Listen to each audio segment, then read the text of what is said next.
primeiro tempo nós tivemos volume, tivemos domínio do jogo, mas as palavras suas foi o que eu falei no intervalo. Nós não estamos mostrando uma vibração de vitória, né? Nós estamos simplesmente cumprindo um papel bem na marcação, o adversário não teve chance, dominamos o jogo, mas não criamos nada. Faltando um pouco mais de vibração, acelerar o jogo, bater um lateral mais rápido. E no segundo tempo, embora a gente tenha tomado o gol muito cedo, a gente teve esse tipo de reação. O Renato entrou muito bem, acabou sendo premiado com o gol. O Medina deu uma dinâmica maior também no meio campo, imprimindo a velocidade que a gente queria. Eu acho que nós tivemos um poder de reação muito interessante. O gol do Sopa, nós treinamos demais essa jogada ontem, em Jaguariúna. O Sopa treinou muitas e muitas repetições dessa bola. Então, eu acho que nós acabamos sendo premiados até por aquilo que nós trabalhamos. Mas, de qualquer forma, eu acho que o mais importante foi a vibração mesmo, né?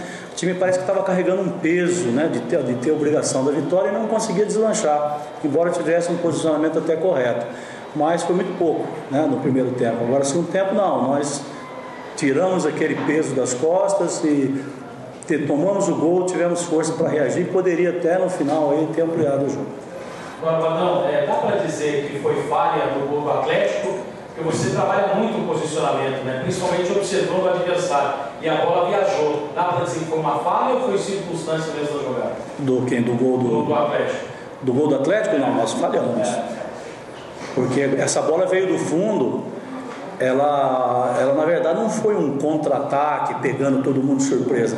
Foi uma bola que o Maranhão fez uma jogada individual, né, se me falha a memória, e pegou o atacante sozinho, sem marcação. Quer dizer, nós temos que falar, nós temos que se comunicar, nós temos que alertar o companheiro para ver quem está nas costas, quem não está. Não pode o jogador aparecer sozinho daquela forma para fazer o gol. Então houve uma falha coletiva, a gente vai conversar para saber o que houve, mas na verdade acho que foi mais falta de comunicação. Porque quando você olha a bola está indo à lateral, você olha a bola, você não está percebendo quem está nas costas. Aí sim que entra os companheiros que não estão participando do lance de alertar. Eu preciso ver o que aconteceu, conversar para saber se houve um aviso, não houve, o que é que houve para aquele jogador cabecear tão sozinho como ele estava naquele momento. Padrão, você falou sobre a entrada do Renato Ribeiro, que deu mais dinâmica ao meio campo do Guarani. Eu conversei com ele agora no final do jogo e ele disse que ele agora já tem condições de atuar nos 90 minutos. Você não entende que já chegou a hora do Renato Ribeiro ganhar uma condição de titular, mas porque o Cleiton mais uma vez não foi bem? Não, pode ser. Mas é como você mesmo disse, agora que ele falou que está em condições de suportar 90 minutos, então nós estamos passando por isso. Por exemplo, nós vamos levar o Clebinho não estava na programação da viagem. Ele vai, não tem condições de jogar 40 minutos, se tiver 40, 30 minutos. Nós só vamos levar porque nós não temos atacante. Nós perdemos o Thiaguinho agora outra vez e ficamos sem opções de velocidade. Então nós vamos ter que levar o jogador. A nossa programação para o jogador era quanto o Guaratinguetá para ele treinar esses 10 dias até lá. Mas infelizmente a força da circunstância nos obriga. Então não adianta às vezes as pessoas escreverem porque o Clebinho tem que sair jogando, porque o Clebinho não sei o quê. As pessoas precisam saber o que está acontecendo. Você teve o depoimento do próprio atleta falando que agora ele está preparado para jogar. Então óbvio que se a gente for dar uma oportunidade também vai ser uma oportunidade boa de 4, 5, 6 jogos também para o Renato se firmar. Então, assim como eu fiz com o Cleiton, vou decidir, vou ver o que é melhor, mas se caso eu optar pelo Renato, o Renato vai ter uma sequência também para poder se firmar. Então, ainda com base nisso, com o pouco tempo que o Guarani tem de trabalho até o jogo de terça-feira, dá para pensar no Renato Ribeiro como titular e também no Medina, pelo que ele apresentou hoje? Não, nós vamos estudar, né? Nós vamos pensar, vamos analisar o adversário, cada adversário é o adversário. Quando a gente está com a equipe completa, padronizada, certinho, você não mexe independente do adversário. Quando a gente vem com problemas e contusões e isso, e cartões, a gente tem que analisar também o adversário para a gente montar a equipe. Então, me agradaram, os dois jogadores me agradaram muito no jogo, não foi só pelo fato do Renato ter feito gol, o Renato teve uma participação muito boa e o Medina acelerou o jogo, que é aquele que a gente queria que acontecesse. Então, os dois jogadores têm chance sim, mas nós vamos ainda pensar com calma para ver como é que nós vamos fazer. Adão, boa noite. Pelas circunstâncias de contusão, você foi forçado a jogar apenas com meia na teoria. Você falou que subiu assim em 2009. Te agradou essa formação? Acho que principalmente no segundo tempo, que o time teve mais dinâmica, como você já falou. Não, no primeiro tempo não agradou ofensivamente. Agradou na marcação, agradou na posse de bola, mas não agradou na parte de agressividade. A gente não conseguiu chegar. O forte nosso, né, nesse ano, são sempre as jogadas rápidas pelas laterais. Foi assim com o Ziel, foi assim com o Medina, foi assim com o Bruno, com o Danilo, com o Fabinho anteriormente. e agora nós estamos tentando com o Thiaguinho. Esse era a grande jogada nossa, né? E hoje nós entramos muito pouco pelas laterais. No segundo tempo, depois da entrada do Medina, que a gente explorou melhor, principalmente o lado direito, inclusive o segundo gol saiu por ali. Então eu acho que a formação de 3 volantes me agradou por um lado, mas ofensivamente deixou um pouquinho a desejar.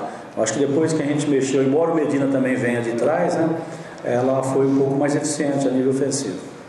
Aí eu falei da estreia do Alex Barros, a gente viu que no primeiro tempo ele desceu mais lá atrás, fez 2 boas jogadas lá em cima do Maranhão. No segundo tempo deu uma caída, talvez ficou um pouco mais tímido pela entrada no segundo tempo. Você achou, na sua visão geral, essa estreia do Alex Barros? Não, eu gostei. Ele entrou no momento em que o Danilo não jogou, quer dizer, o lado forte nosso não estava funcionando adequadamente.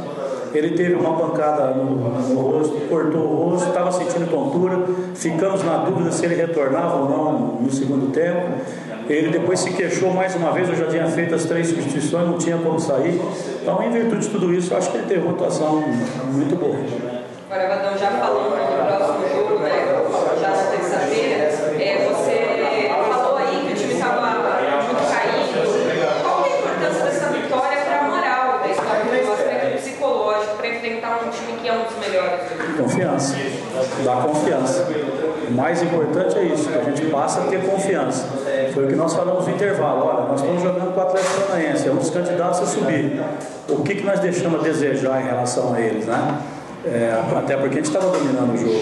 Está mostrando para eles que é possível, não tem equipe melhor que nós. Nós estamos atravessando um momento ruim, mas não existe equipes tão superiores a nós. Estão superiores no fato de estarem entrosadas, estarem jogando, estão tendo resultado e estar com a moral elevada. Nós estamos buscando isso. Então, acho que uma vitória de hoje ela passa a ser importante nesse sentido. Vadão, enfrentar um Criciúma que tem o artilheiro do campeonato, fazendo uma ótima campanha, venceu o adversário e o Criciúma é o que o Guarani precisa para alavancar de vez na competição? Seria ótimo, não tem dúvida.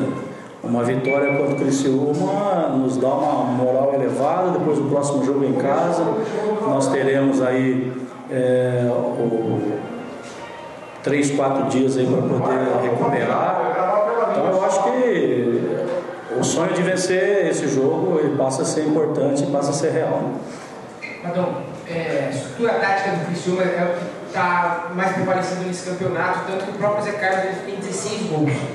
Eu sei que é cedo para falar, mas você já imaginou alguma coisa, deve já ter assistido como está parando o Zé Carlos? O Zé Carlos é um jogador de área, que foi meu jogador, inclusive, na Portuguesa.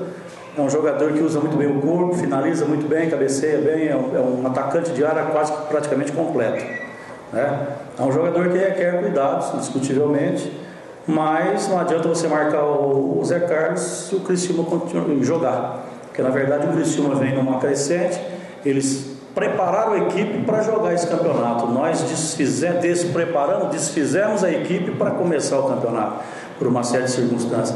Então eles vêm embalados. O plano tático do Criciúma está muito bem organizado. Eu assisti o jogo ontem. Então não adianta só pensar no Zé Carlos, embora o Zé Carlos mereça uma atenção especial. Adão, pelo desgaste que a equipe teve no jogo contra o Atlético Paranaense, até em função de vencer de virada, jogadores foram até o limite, a viagem, pouco tempo de preparação. Você acha que o time pode sentir o lado físico no jogo contra o Criciúma? A gente tem se superado, né? A gente tem tido uma maratona e se superado. O Criciúma jogou ontem, teve um dia a mais para se recuperar, e a nossa preocupação até o jogo é a recuperação dos atletas. Por isso nós estamos viajando 2 dias antes, para poder chegar com antecedência e não pegar uma viagem aí que possa ser cansativo muito próximo da partida. Nessas 2 últimas rodadas a gente viu que o time, se não jogou tão bem, esse foi o jogo da vontade, né? Na independência, com a menos, conseguiu tirar empate do América até então 100% de casa, e hoje também não fez um grande jogo, mas no segundo tempo buscou o batalhão e conseguiu chegar a virar. Essa vibração que o time está exercendo nesse último jogo, essa vontade, esse pode ser o grande truque para conseguir esse resultado positivo na Criciúma? Hoje nós usamos 2 palavras para o jogo de hoje: confiança e superação. Quando você está num momento difícil, que as coisas não estão dando certo, que você tem excesso de problemas que acontecem no dia a dia para você montar a equipe, você só vai ganhar se você se superar. Então hoje foi uma vitória da superação.